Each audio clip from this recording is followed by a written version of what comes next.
I'm very glad to be able to sort of be here and to introduce this thing. We're going to take a look at the new Amazon pilot of The Tick.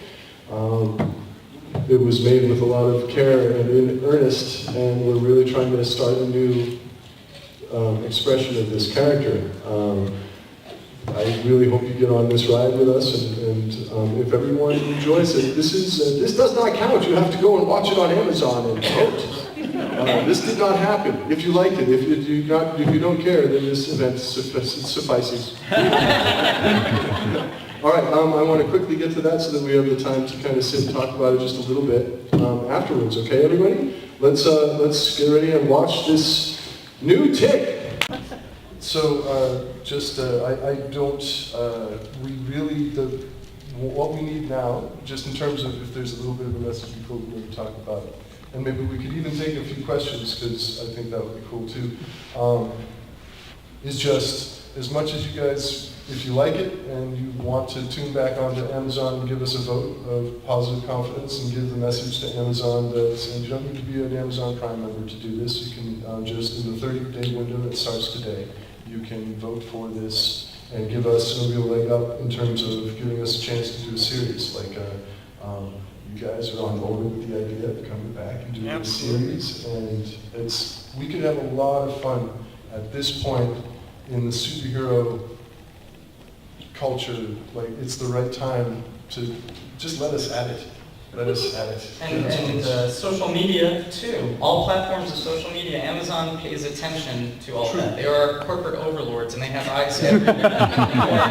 You tell them that you like it, they'll hear it. Even if you think you're alone, they'll hear it. That's a very Arthur thing to say. He's a conspiracy theorist. He's got his finger on the pulse of this one. Big Brother is watching you in this case. And it profits us, so don't be worried about it.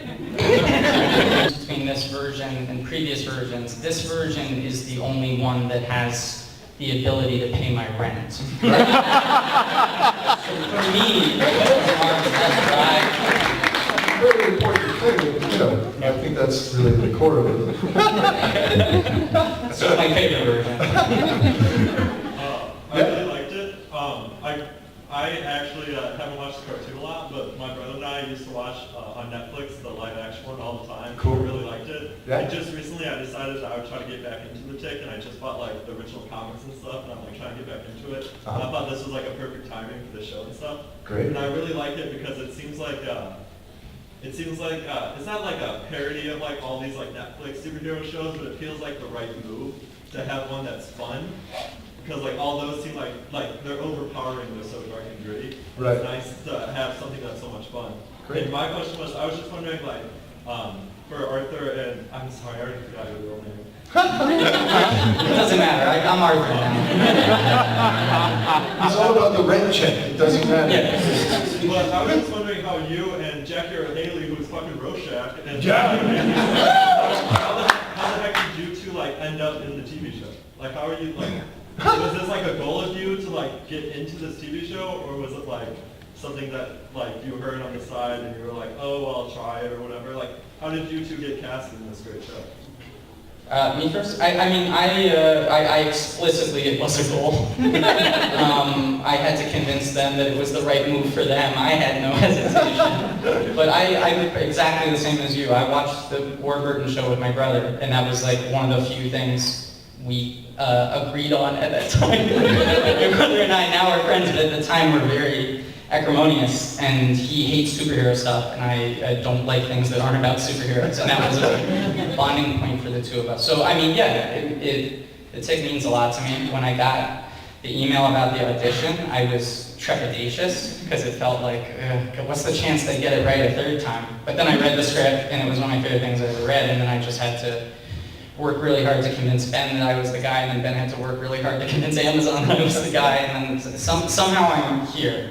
But it was all very deliberate, intentional. I just can't believe it worked. That's the short answer. I just wanted to keep stacking up the dolls. Yeah,